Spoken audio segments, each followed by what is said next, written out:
Okay, everybody, welcome to this episode of the Israel Defense and Diplomacy Forum podcast, or IDDF as we like to call it. I'm Benjamin Anthony. I'm the co-founder and CEO of the Miriam Institute, and I'm delighted to be hosted here by Professor Chuck Freilich, a former Israeli Deputy National Security Advisor, a professor at Tel Aviv University, a professor at Columbia University in New York.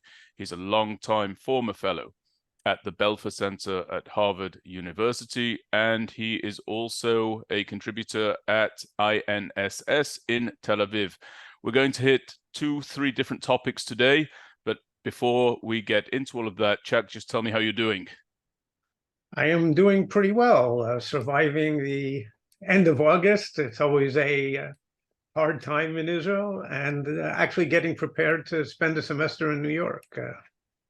Wonderful. So let's actually talk about that semester. So the IDDF podcast, the program that we're recording now, we're actually going to be taking that show on the road a little bit. We're going to be seeking to bring about live events in the United States of America during the fall semester, this upcoming fall semester. What do you think people can expect to hear from us? Well, I think there are a number of issues that will be of great interest in the coming months. First of all, unfortunately, is Israel's domestic crisis, which may hit a new low and a potential, just a really severe constitutional crisis, which pits the different branches of government against each other. That can happen in the course of September or October, certainly. And then we'll have, of course, the Iranian issue is always with us. And we'll see if there's progress, looking now at happier things, progress towards a Saudi-Israeli normalization deal with U.S. backing, really a trilateral package, even four-sided if you take the Palestinians into account.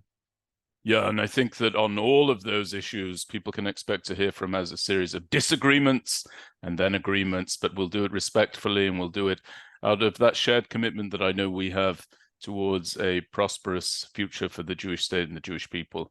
And I'm looking forward to meeting people, to talking to people, and of course to taking and responding to live questions from the audience. So if anybody wants to inquire about bringing the IDDF show live to their communities, whether it's a campus or a synagogue or a community center or elsewhere, they can just email us at info@miriaminstitute.org and we'll work it from there. So Chuck, with all of that having been said, let me start off with a little bit of a curveball, because Yevgeny Prigozhin, who headed a mutiny against Russian forces between June 23rd and 24th of this year, was on the passenger list of a private jet that crashed over Russian skies yesterday, killing all 10 passengers. All 10 passengers were reported dead, and unsubstantiated reports claim that Prigozhin's body was recovered and identified. So, you know, Chuck, I assume this surprises you to no end. Am I right?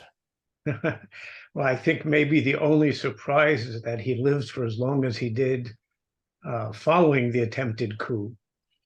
The specific modality maybe was a surprise, but Mr. Putin seems to have been very creative in this area over the years. A number of people met an early demise using polonium, a nuclear-related mineral, and others have remarkably fallen from porches, outside windows. There have been a variety of mechanisms. He seems to be a creative man. I think this shows his desperation to put down and deny any signs of internal unrest. The war is increasingly unpopular in Russia. I mean, a lot of people actually are still quite supportive because of the narrative that they hear, but among the elites, there's growing criticism, and any sign of dissent is something that he wants to put down. I don't know. What do you make of it? Well, I'm not surprised. I agree with you that it is somewhat surprising that it took this long for Prigozhin to meet with his demise. I will say that there's plenty of fodder, unfortunately, for conspiracy theorists who are already starting to say that he may have orchestrated or choreographed this situation, Prigozhin that is, because he might have an impetus to fake his own death in order to survive and escape the pursuit of Vladimir Putin. So we'll see how much air that earns on the conspiracy theory channels. But quite frankly, this could be seen, right? The moment an individual turns his tanks back towards Moscow and turns his troops towards Moscow, he's only going to meet one end, and this seems to be it. So I just wanted to get your view on it because it's a topic that everybody who is concerned about Israel is watching. Obviously, the Ukraine-Russia war, and this is a major story in the context of that war. So though it doesn't touch upon the subject of Israel directly, indirectly, I know this will be of high interest, and I appreciated your context there and your perspective there. And so with that having been chatted about a little bit, I want to turn to something that really does affect us, if that's okay with you. And that is the debate that took place for the Republican nomination. And it took place yesterday evening, New York time. And on that debate stage, there was one individual who stood out from among all of the others. Now, that debate stage had known commodities upon it. Those included Chris Christie, former governor of New Jersey. They included former Vice President Mike Pence. They included former ambassador to the United Nations, Nikki Haley, and of course, Ron DeSantis of Florida. But there was also a much younger individual by the name of Vivek Ramaswamy. And Ramaswamy, who's a biotech entrepreneur, he's an individual whose political star is currently rising as he seeks to become the Republican nominee. He recently said, Chuck, that Israel should not get more aid than its Middle Eastern neighbors after the year 2028, which is when the current MOU expires. And he expressed that once Israel becomes, and I'm quoting here, more integrated with its neighboring countries, it should be able to, again quoting, stand on its own 2 feet. Now, here's where I'd like you to pick up on this subject, because, Chuck, to me, this type of language seems to echo the drumbeat for reciprocity that President Trump would regularly thump out over the airwaves and during speeches on foreign policy, not about Israel necessarily, but with regard to NATO, with regard to South Korea and elsewhere. I'm sure you recall all of that very, very well. This type of language also has overtones of the language we all heard from candidates who were vying to become the nominee for the Democratic Party in the run-up to the 2020 elections, who called for military aid to Israel to be conditioned and adjusted in accordance with Israel's policies in Judea and Samaria or the West Bank. I'm referring to people such as Beto O'Rourke, Elizabeth Warren, Bernie Sanders, and Pete Buttigieg. Now, most concerningly, this type of language speaks to a fundamental misunderstanding of the dynamic attendant US aid to Israel, including the percentage of that aid that is spent on and earmarked exclusively for US military hardware. And, Chuck, it underlines a long-held concern that I have, which is as follows. Many people, including you, but you're by no means a lone voice on this issue, many people have said that Israel must forever remain a bipartisan issue in the United States of America. We've seen a marked downturn in pro-Israel support in the United States.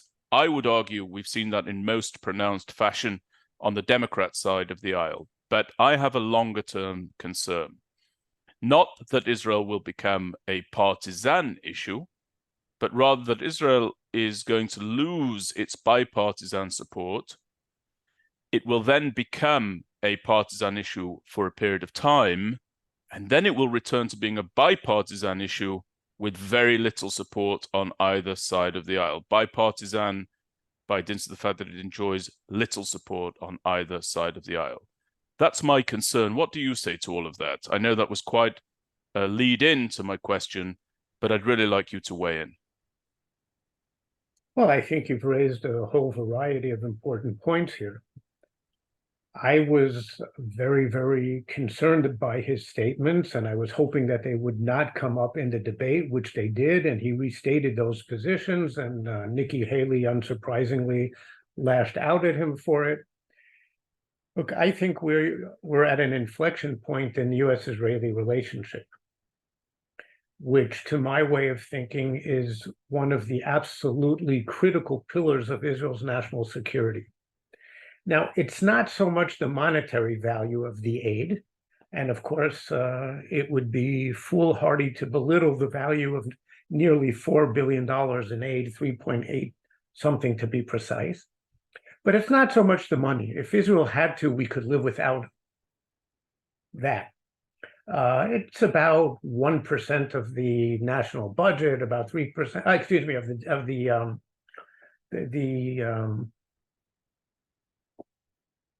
defense, not the GNP, the GDP. It's about 1% of the GDP, 3% of the national budget. Now, if we had to cut the budget by 3%, that would be a lot. You'd hear the various ministers screaming and shouting, but it's not something that couldn't be done. It's, of course, a huge share of the defense budget because it all goes to that. But again, if the national budget had to be cut, we could cover the cost. That's not the really critical part of the U.S.-Israeli relationship. The critical part is all sorts of things that go way beyond it. And yes, of course, it is access to the most advanced weapons. Theoretically, we could buy them from some other country, but nobody else has the weapons that the U.S. does. It's about strategic planning to meet all sorts of different contingencies. What did we do back in the day about the Iraqi nuclear program, the Syrian nuclear program? What do we do to counter terrorism? What do we do to promote the peace process? What do we do to deal with the Iranian issue today? Hezbollah, Hamas, everything. It's joint exercises, in some cases multilateral exercises. Now each year about a half a dozen European and even Arab countries participate in these exercises. It's the U.S. Ongoing help over the years to promote Israeli ties with countries in the region and beyond, and leading to the breakthrough, the Abraham Accords, and in the past, Egypt and Jordan, and hopefully in the not too distant future, I don't think it's going to be immediate, but with the Saudis and others,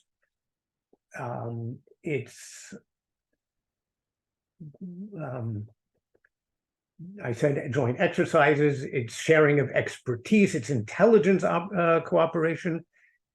Israel's intelligence community would be infinitely poorer without the cooperation with the U.S. By the way, this is an area where we also have a lot to offer. It's cooperation in the cyber area. It's in a whole variety of areas. And one particularly critical area, of course, is the U.S. veto in the Security Council. If it wasn't for that, Israel would have been the subject of international sanctions decades ago, including for our purported strategic capabilities, which is another way of saying Israel's purported nuclear capabilities. Now, when you hear already, as you were saying, in 2020, some prominent Democratic candidates talking about making aid conditional, and a number of, let's say, Democratic-friendly public experts, leading public experts. There's two former ambassadors to Israel, Dan Kurtz and Aaron David Miller and Martin Indyk. And yes, thank you. Right. Aaron David Miller and Martin Indyk tend to be of one mind on this issue. And they've written a number of pieces together. You're absolutely right. Thank you. And you hear them actually already coming out and talking about making aid conditional. And now you hear it beginning to hear it on the Republican side, which, well, it's the isolationist wing of the Republican Party, but it's not just there. There are doubts. By the way, there are legitimate doubts. Okay, Israel is, by world standards, a wealthy country. We don't think of ourselves in those terms, but we've got a national standard of living, which is a mid-European level, similar to Britain and France. That's not bad. We maybe shouldn't be a beneficiary country of foreign aid. Like, this is all military aid, of course. It's not economic aid. There are a lot of other countries out there in the world where people are starving. You can make the case that the U.S. should be giving aid to them. Those are all legitimate arguments. The problem, though, is that, to my way of thinking, what's really motivating the change we're seeing is I think, an impending crisis, or maybe it's not even impending anymore, because on the left, Israel has become a toxic topic. And I'm afraid that that's going to happen increasingly on the right as well. I mean, still, support is very strong on the right. As a matter of fact, overall American support is still quite strong. But it's not what it once was. I don't think we'll ever see a France 1967 turnabout, the US turning its back on Israel. But I think we're seeing the beginning of the erosion of what was until now just a rock solid basis. And it'll take a few years, and I'm afraid of where we'll be at that point. Yeah, just to talk out some of those points that you made, of course, I'm somebody who believes that it's actually in Israel's interest to, first and foremost, diversify its sources of military aid. Israel's not receiving any foreign aid or any financial aid from the United States of America, as you just said. Just a quick question for you, by the way, a quick yes, no. Do you think that these candidates actually understand that this is military aid necessarily versus financial aid? Oh, because there's this phrase of let Israel stand on its own 2 feet. That has overtones of as almost being a client state financially. Do you think that he fully understands this is military aid earmarked for US military hardware and material? In the most part, at least. Yes, I think they absolutely do, but it's still foreign aid to Israel, okay? It's money that the US is taking, almost $4 billion a year, which it is giving to Israel. This is military. It could have been civil. It's still foreign aid. And you think that they understand that this is yes. Obviously a jobs program that gets spent back on the defense contractors there in the United States of America? Do you think that's fully understood, Chuck? Really, you do? Well, I mean, all American foreign aid is contingent on it actually being spent in the US. So they could give it to some very poor third world country and get the same benefit to the American taxpayer in terms of creating jobs. So, well, in any event, these other aspects, I believe, I would argue, have been on the wane for some time. I remember, I believe it was UN Resolution 2334 that was not vetoed, that really gave Israel a kick in the teeth at the exit points of the Obama administration. I believe that was in November of 2019, perhaps. Is that right? Mm-hmm. And I remember it was on Hanukkah, and everybody expected that the US would veto it. Of course, they did not veto it. In fact, many people said that they were active behind the scenes in crafting the resolution. That was something that we heard. And I don't really know. In fact, I'm going to say I don't agree with the idea that the toxicity towards Israel that's manifested on the left is the result of Israel's policies or an impending crisis. This has been coming for decades, and I actually place the blame squarely at the feet of institutions of academia on North American campuses. I think that for far too long, they have been teaching a misreading of the history of Israel. For far too long, they've been deliberately and wantonly inculcating young minds with falsehoods about Israel. I think that they have been receiving, we're talking about foreign aid, let's talk about foreign investment, massive foreign investment from the Saudi Arabian kingdom and from elsewhere that really does distort the entire story of Israel. And now these bright young minds that have been at preeminent universities in the United States of America, some of which you teach at or have taught at, are affixing their gaze upon elected office. And guess what?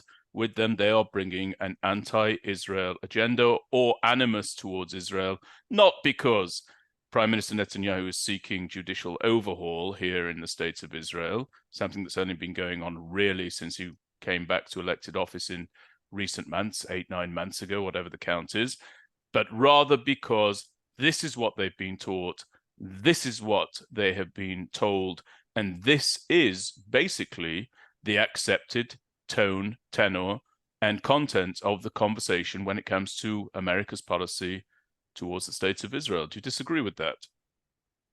Well, I don't disagree that there is an anti-Israel onslaught on campus. I mean, it is very, very clear and prominent. We might disagree on the sources of that. It's been going on for decades. It started building in the post-67 years, and especially, let's say, by the late 70s.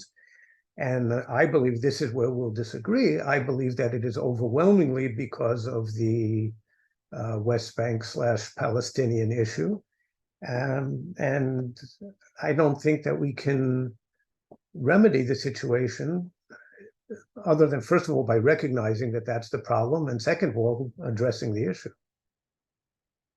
So I don't believe that. This is my last point on this, and then we'll pivot to our second subject, which I know that you're going to enjoy talking about and speaking out with me. But I do not think it's to do with our policies in Judea and Samaria. I'll tell you what I think it is. I think it just took a little bit of time before the international community felt comfortable with slamming Jews again after the Holocaust. I think that was not something that they were able to do in the immediate aftermath of the Holocaust. I think that was not something that they were able to do at the founding of the Jewish state. But I think that once they saw that this people, the Jewish people, were able not only to coalesce, not only to repel threats, but actually to be positively strong and stood a real chance of thriving in the reconstituted state of Israel, at that point, across that timeline, from 1948 to 1967, they did not feel comfortable attacking Israel, because who would want to do that after what had befallen the Jewish people? But by 1967, enough time had elapsed for people to say, you know what, let's have at them again. They're fair game. We've got a basis to criticize them.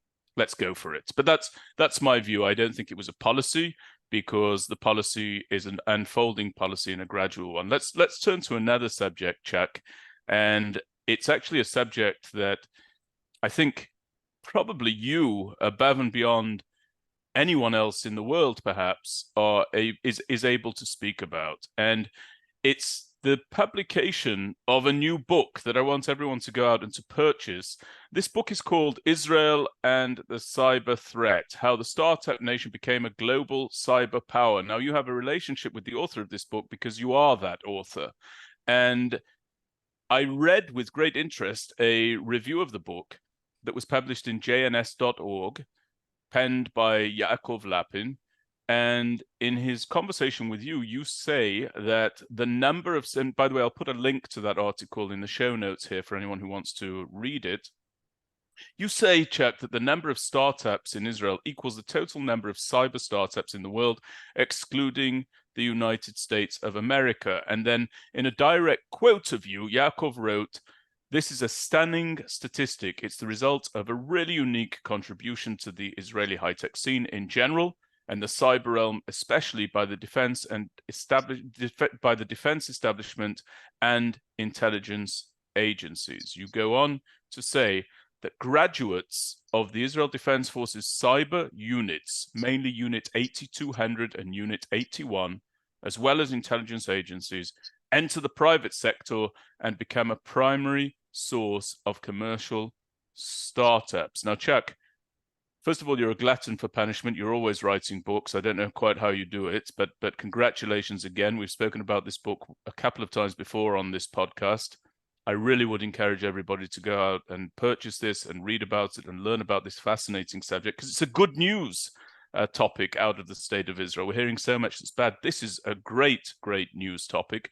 So let me ask you a quick question. We hear a lot about these two units that you mentioned in that article, Unit 8200 and Unit 81. I would say we hear more about 8200 than 81. Could you please tell us exactly what these two units do?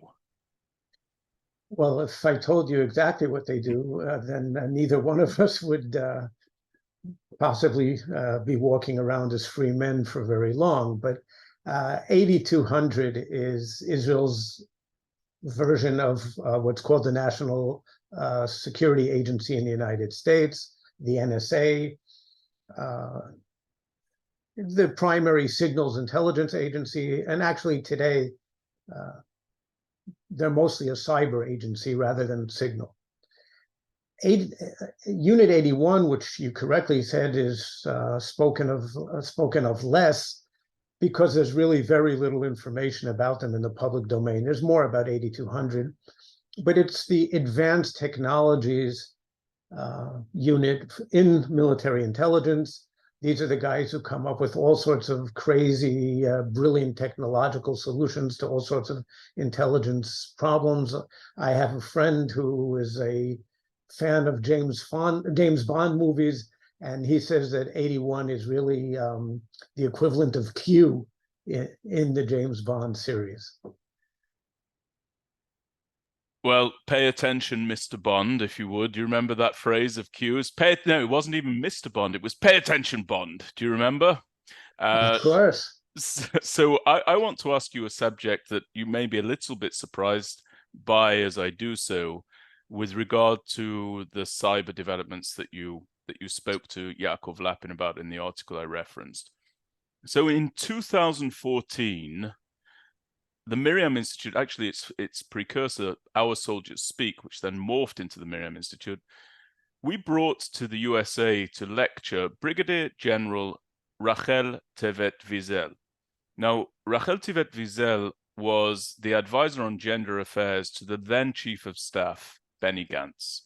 And what had caught her focus in that role was that the selection of soldiers for a position in Israel's cyber units skewed very far towards men.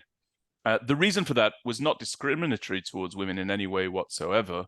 The cause of that was simply that male children exhibited far greater interest in all things high-tech at a generally earlier age than did female children.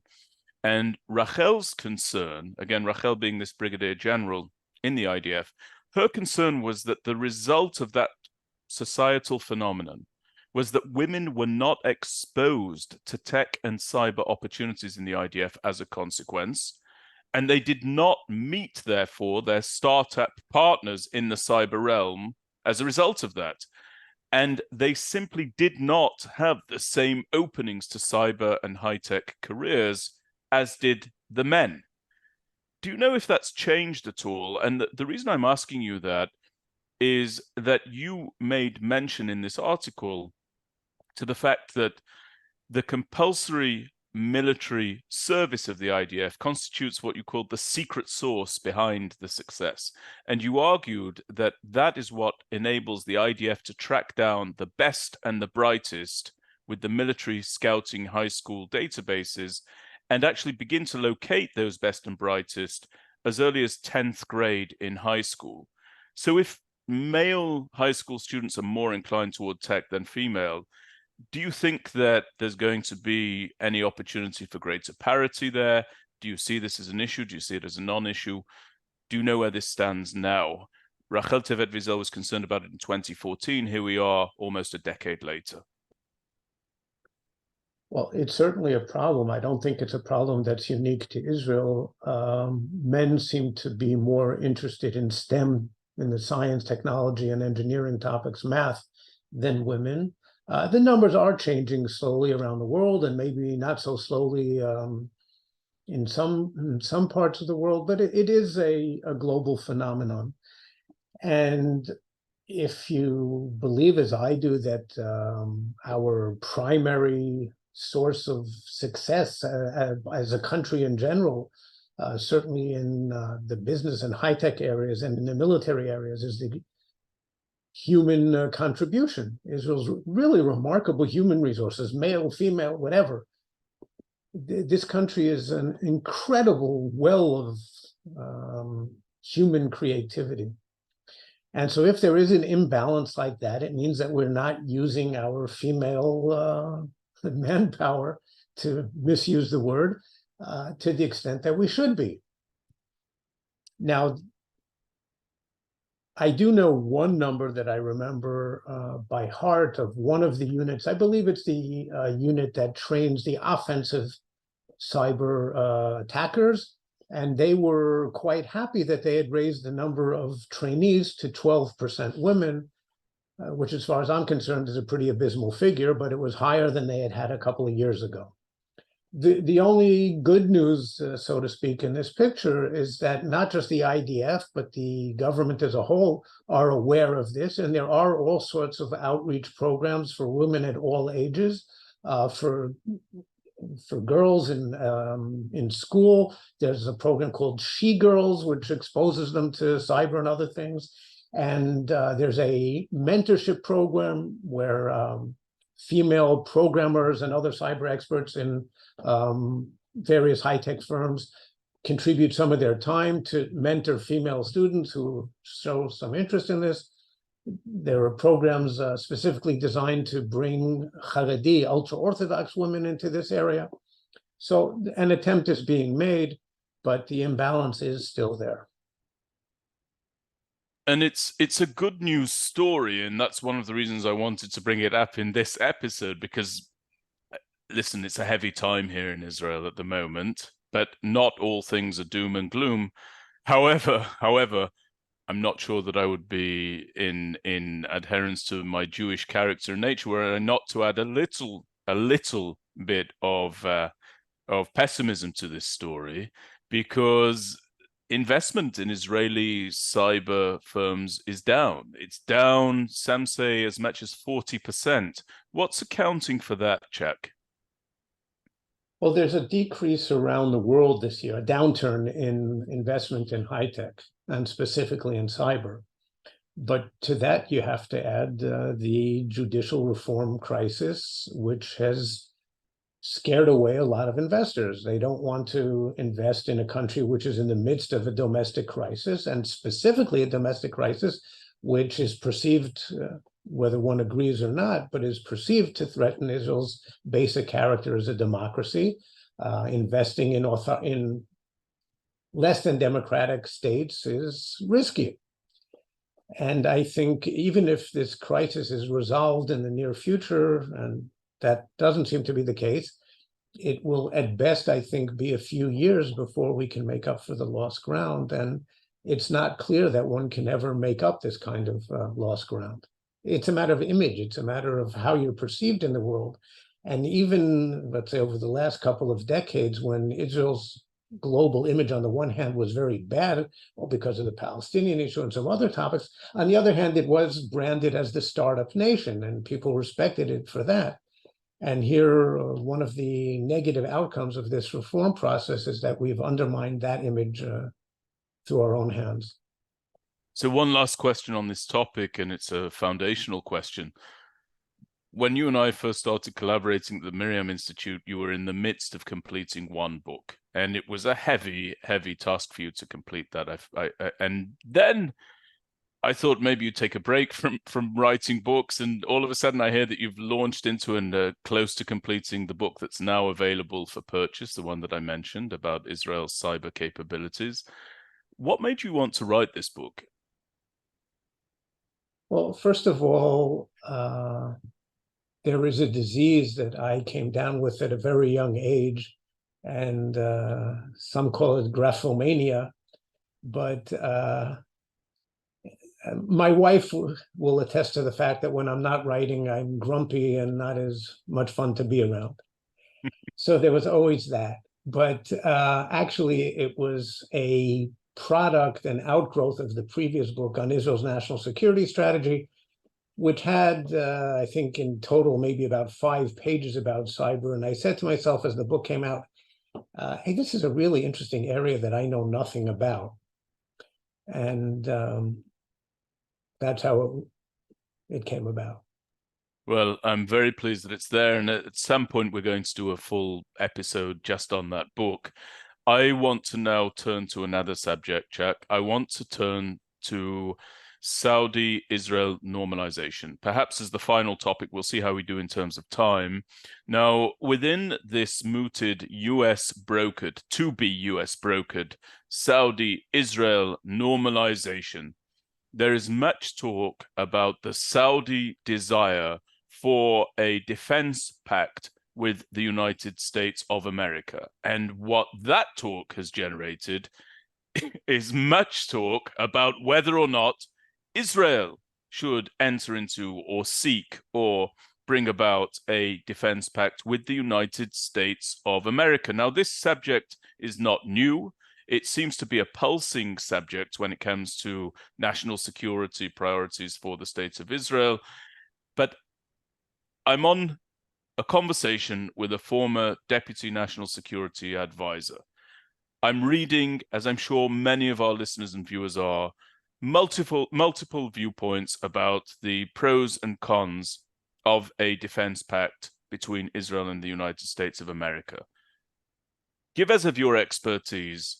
Talk to us about 3 pros, 3 cons, and then let's flesh that out a little bit. And I want you, please, to, before doing that, I want you to do that other thing that you have to do as a Deputy National Security Advisor, which is step into the Saudi shoes, channel the Saudis, if you would, for us, which is incumbent upon you in the roles you've previously played. Tell us why the Saudis want that defense pact. And I want you to do that very briefly, because I really want you to spend the bulk of the time on the pros and cons for Israel.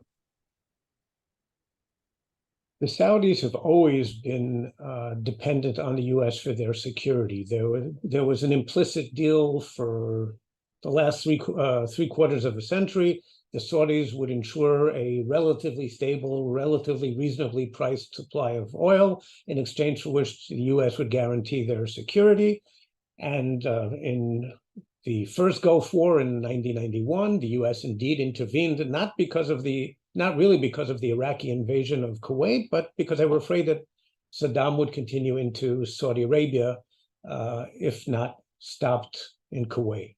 So the U.S. saved Saudi Arabia at the time, and the second Gulf War was also significantly about defending Saudi Arabia. But in the last 20-odd years, the Saudis have become increasingly less convinced of the ongoing American commitment to their security. And they've also been very disappointed and disenchanted by the way the U.S. has handled a number of critical events in the region in the last 20 years, whether it's the war in Iraq, it's the Arab Spring, it's attacks against them by the Iranians and their proxies, or attacks against the UAE. And so we've seen them starting to hedge in the last few years, also turning to the Chinese, maybe turning to Israel, because they were less confident in the U.S. commitment to their security. Here, what they're trying to do is formalize an American buy-in to them, and they know that the U.S. really wants the normalization between Saudi Arabia and Israel, and so they've presented a number of very, very difficult demands. I would be quite surprised if the U.S. agrees to give them a formal security treaty. The U.S. hasn't done that for any country since Japan in 1961. So it's a very tall order when you're talking an authoritarian regime, and one which has actually become reviled in the United States in recent years.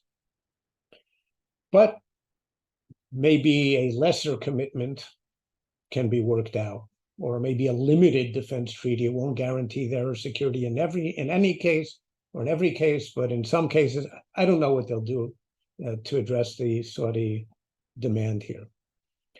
Israel has had an on and off interest in an American defense treaty. Ben-Gurion looked at it in the 50s because he was really afraid at the time about how to ensure Israel's survival.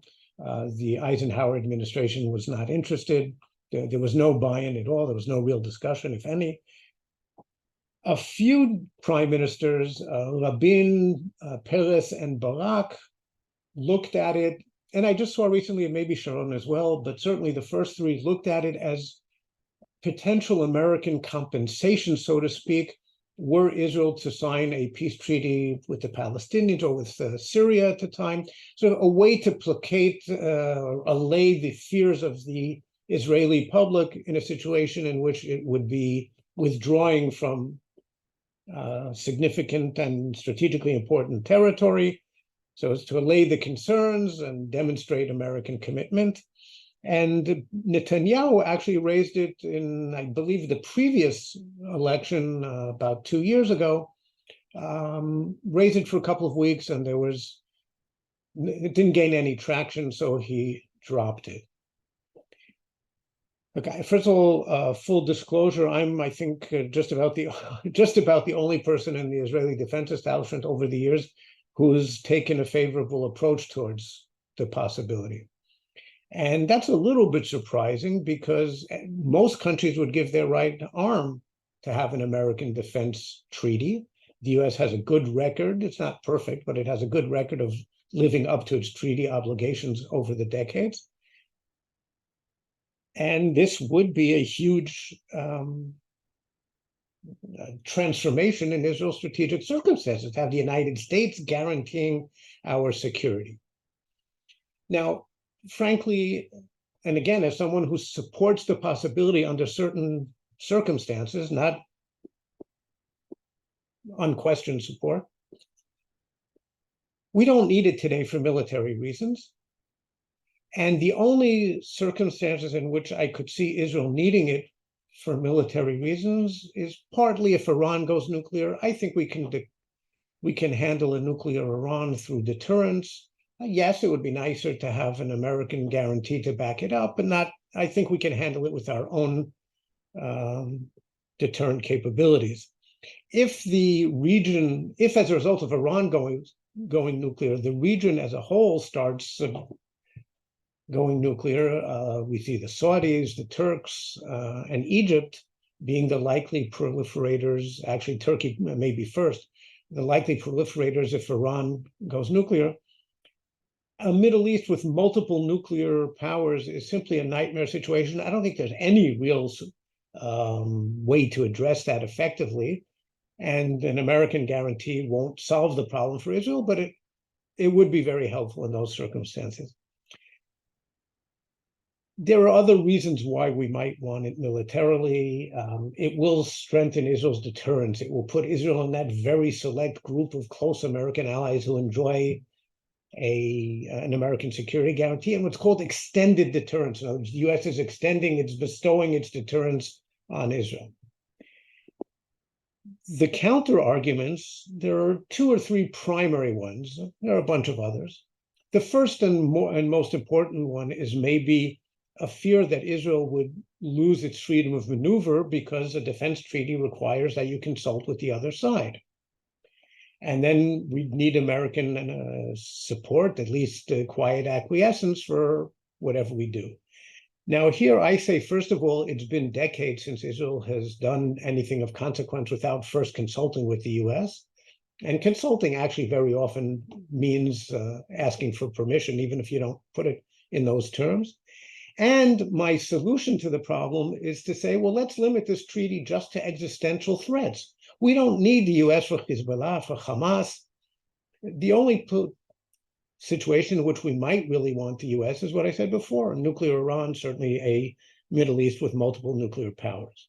And what you've just described, so people are familiar with a bit of the jargon, that would be termed that, there's a US-Israel Defense Pact, and then there's what's called a narrow defense pact, and that would be very, very defined to circumstances such as those you just delineated. Carry on, Chuck. I just wanted people to be clear on it. Good clarification.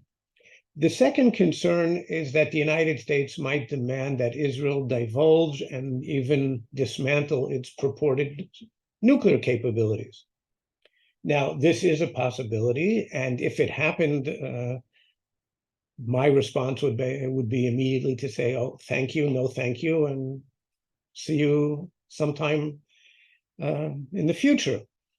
I don't think that the U.S., this is a big if the U.S. is willing, excuse me, if the U.S. is willing to enter negotiations with Israel on a defense treaty, I don't think they would raise a demand which they know would be an absolute non-starter. Might they demand some further clarifications from Israel, some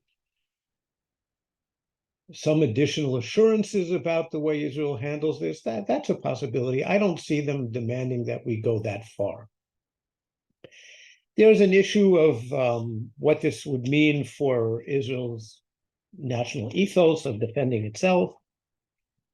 But those are the primary things.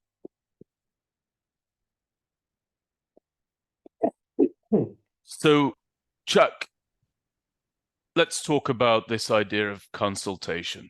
You made mention of the idea that consulting with the United States of America is basically de rigueur at this stage.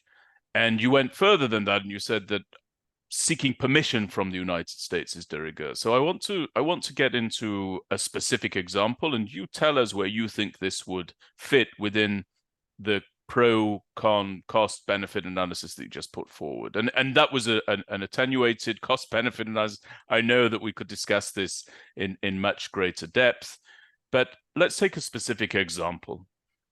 In 2007, all of a sudden, lo and behold, the Israeli defense establishment discovers that basically right under its nose, not in Tehran, but in Syria, there is a nuclear weapons facility under construction that has essentially been brought over there through intelligence, know-how, capabilities from North Korea. The blueprint of this was found during a Mossad raid in Vienna, I believe. And then Prime Minister Ehud Olmert, who had a very good relationship with then President of the United States, George W. Bush, traveled to Washington, D.C. to beseech the American president to take military action, for America to take military action against this nuclear facility inside Syria. And George W. Bush, who by any estimations was a great friend of Israel, not just in a good relationship with Ehud Olmert, but a good friend of the state of Israel. Incidentally, a faith-based friendship towards the state of Israel to no small degree. Absolutely. He said, the solution to this must be diplomatic. We need to take this to the Security Council, and that's the path that we're going to take, diplomacy. And only thereafter did Ehud Olmert decide on unilateral action by the states of Israel. Incidentally, to take our listeners a little bit more behind the scenes, when Olmert went to ask George W. Bush for America to tackle this issue, the then head of the Israeli Air Force, Major General Eliezer Shkedi, who was the son of a Holocaust survivor, told me in an interview that I conducted with him that he did not think that that was appropriate at all. He felt that when Israel faced an existential threat, the lessons of his father looming large, the lessons from the Holocaust of his father looming large, the states of Israel need not ask nor consult with anybody at all, especially when they have the capability to tackle this issue. By the way, I should emphasize, Eliezer Shkedi also says that only Ehud Olmert would have had the courage to then do what was eventually done, which was to defy the advice of the United States of America and to launch this unilateral strike led by the Israeli Air Force. There were other options considered, such as sending in special forces to detonate the facility and any number of other things. And then afterwards, after this operation was concluded, which I believe was called Operation Arizona, perhaps? Orchard.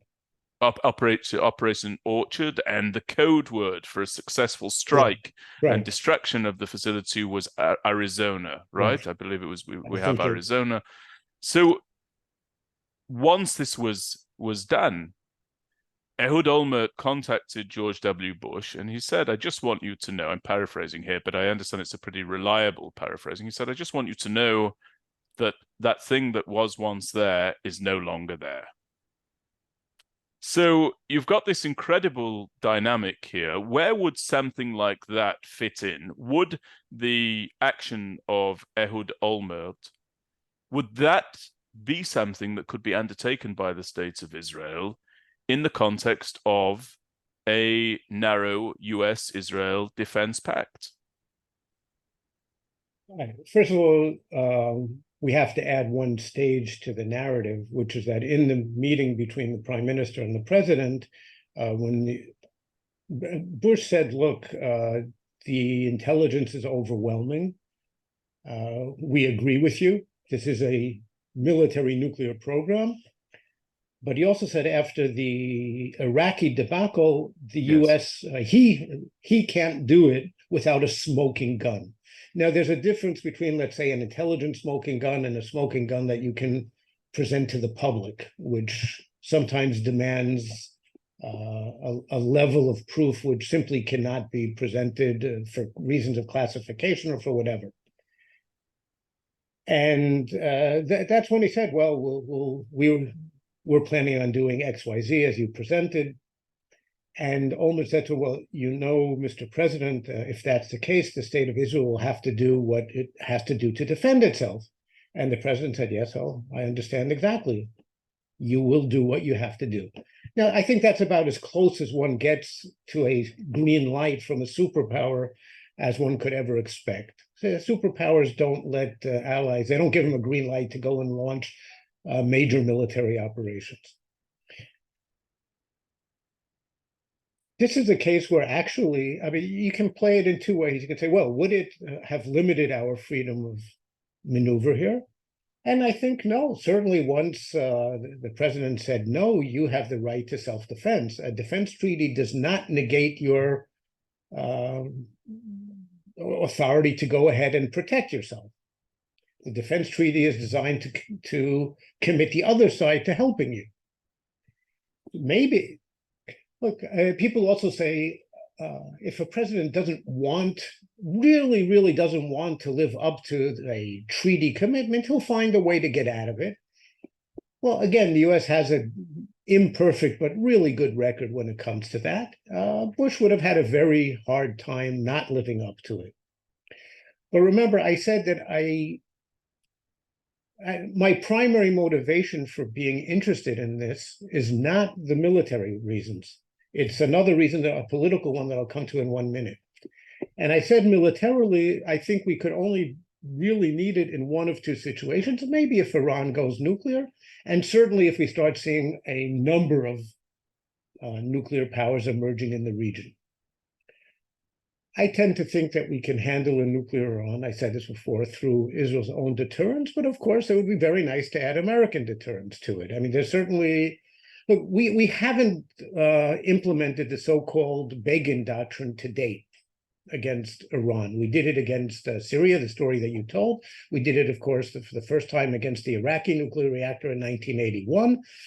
And everybody, since the Iranian nuclear program emerged, became a public issue in the early 90s, so it's already 30 years, everybody's been waiting for Israel to launch the Begin Doctrine against Iran. It hasn't happened.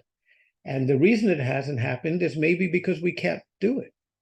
Maybe the Begin Doctrine has run its course. And some people argue, by the way, that let's say the Stuxnet virus, the attack on the Iranian nuclear program, other purported Israeli cyber and kinetic attacks against Iran may be a new form of implementing the doctrine. So it's not that we haven't tried, but we haven't succeeded yet. But we may not be able to do it. We may still do it. We may not be able to do it against Iran. If you think about Turkey, Saudi Arabia, and Iran, and Egypt, excuse me, and that's the likely order of proliferation after Iran. Well, Turkey's a NATO partner.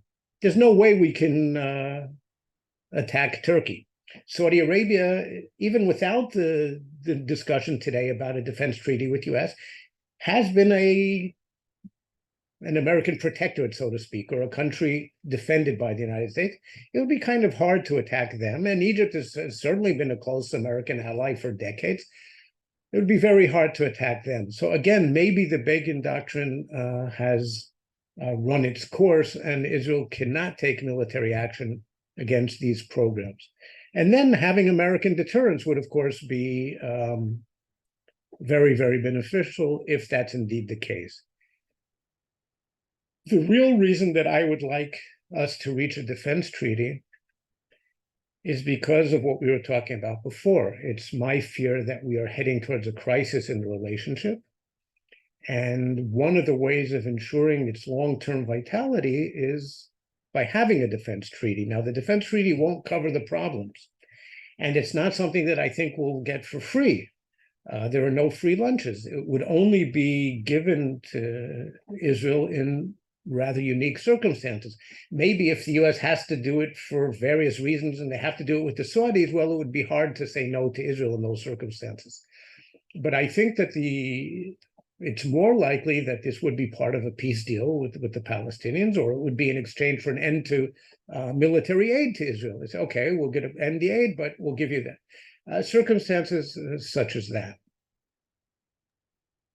Well, I appreciate you speaking about your motivations for that and your support for some sort of a US-Israel defense pact, defense treaty. I think that helps to clarify much of what's on the minds of people who are looking on at this subject with great interest.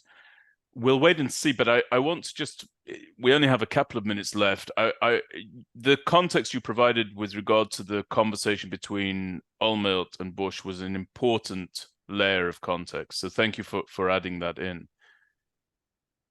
But do you not think that were we to see a president who was, let's say, less friendly or more adversarial towards the states of Israel, do you not think that in the context of an existing US-Israel Defense Pact, were a president to say, under similar circumstances, no, we do not want you launching a strike against that nuclear facility, let's say in southern Lebanon, just as an example.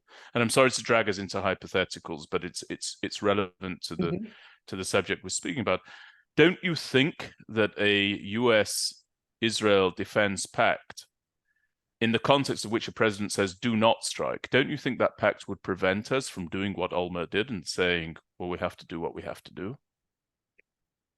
Well, in the end, every country bears responsibility for its defense. And in the way that I said before, that there's no absolute guarantee that a president would live up to it. I mean, that applies for all sides. But the counter side to the not unrealistic scenario that you're presenting is that the president would be bound by the treaty. And he would be more constrained than the Israeli side would be here. But again, I think we're reaching a point, I said we've, at least when it comes to the nuclear threats, again, I don't want this for Hezbollah, I don't want it for Hamas, we don't need to have our hands tied there. I don't think the US wants to get to dirty its hands with this kind of stuff. Okay, it's at a level that's below the interest of a global superpower. And it would create all sorts of problems for them. They don't need it. That's why I'm saying let's limit it to the existential threats, where I think that we've reached the limit, or we're nearing the limits to our own capability to deal with them. Remember, Iran alone is a regional superpower. Okay, it's a country of over 80 million people. By regional standards, well-educated, sophisticated. They're very tied into what's happening in the world. They're avid users of the internet. One of Iran's biggest exports today, by the way, fortunately for us, is they're exporting scientists. A smart, sophisticated country. It's not the bunch of loonies that they appear to many of us when we look at some of their policies and the way they state them. If Iran wants to go nuclear, they're going to, sooner or later. And by the way, they've got the capability today. It's just a political decision to do it. Yeah. Now, then the US either responds militarily or it doesn't. And we respond militarily or we don't. No one can eliminate their nuclear program anymore. At best, it can be set back by a couple of years because they have the know-how and they can rebuild. So in those circumstances, you might want to, I mean, if you can't solve the problem on your own, I don't know anyone who thinks Israel can solve the problem. The only argument is whether we have a capability to even set it back in any substantial manner and at what price. Yeah, you might want the commitment.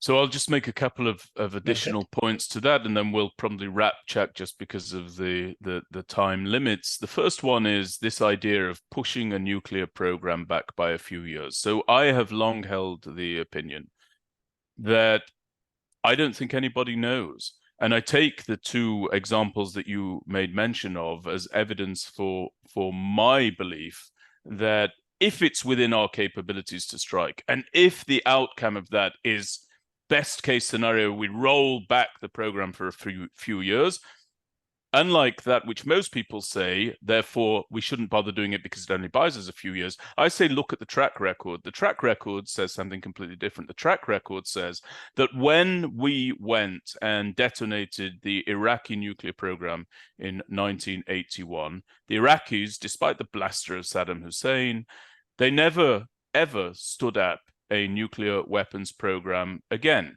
When we went and detonated the Syrians in the Syrian nuclear reactor, in 2007, all of a sudden they became embroiled in a civil war. There were challenges that absolutely tore that country asunder, and I don't see them coming anywhere close to re-establishing a nuclear weapons program. So it looks to me like buying a few years in the Middle East is buying a few years in the most uncertain part of the world, and it would look as though there isn't this rapid return to just gearing back up again a nuclear weapons program, but rather it can knock things back for decades. I have to disagree with you on that point before you raise the other points that you wanted to make. First of all, the Iraqis did stand up a nuclear program, and of course in 91 the US then destroyed it. In 2003 it turns out that the intelligence was false and they didn't have a nuclear program. In 91 they absolutely did, and it's not that in 91 they had it actually already a few years earlier. So the attack on the Iraqi reactor did buy us a few years, certainly less than a decade. And but you agree that when Saddam Hussein was blustering and talking about having a nuclear weapons program, this was nonsense. By the time that the US went in the invasion of Iraq, yes, there was nothing there. There was nothing there whatsoever. But in 91, there was an entire nuclear program. And also the Iranians learned from the Iraqi program and they diversified it. So it's all over the country. That's one difference. And in terms of the Syrians, there have already been some reports in the last few years, maybe 3 years, that they have begun to try and reconstitute the program. Whether those reports or not, I don't believe that if they haven't, that they won't start soon. Maybe they were too preoccupied with the civil war. If I was in the intelligence community today, I'd be looking under every rock in Syria. Well, that's alarming, and I'm sorry that I've brought you to having to. Well, there's so much good news. Right? I know. Well, there's one last point I want to make about this defense treaty. Okay.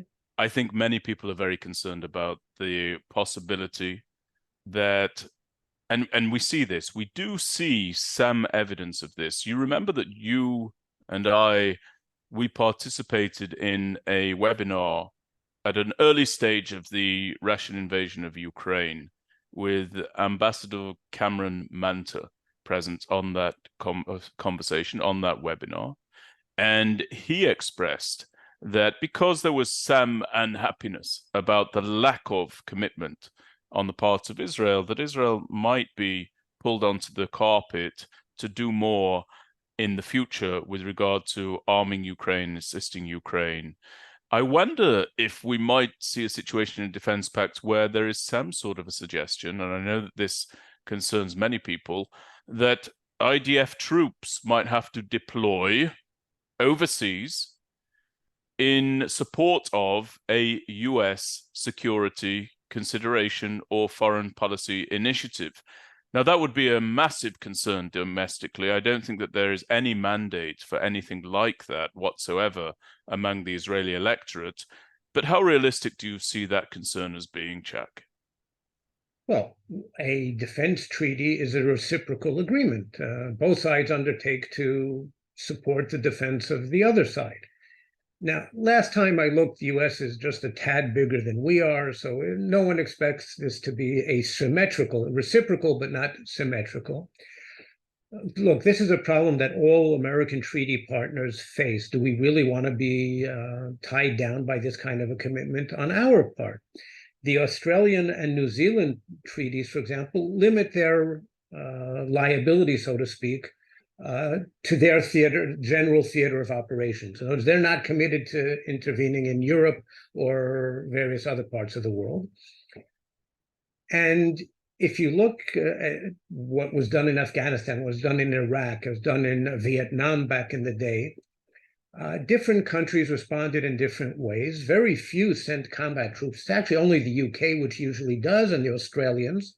And others send maybe a medical team or a logistics team or a communications team. And I think that's what would happen with Israel. We could say, no, we're not sending combat troops. Yeah, we will have to send a medical team or a cyber team or this team or that team. But I think it is a concern, but that's one that we can address in the way that I said.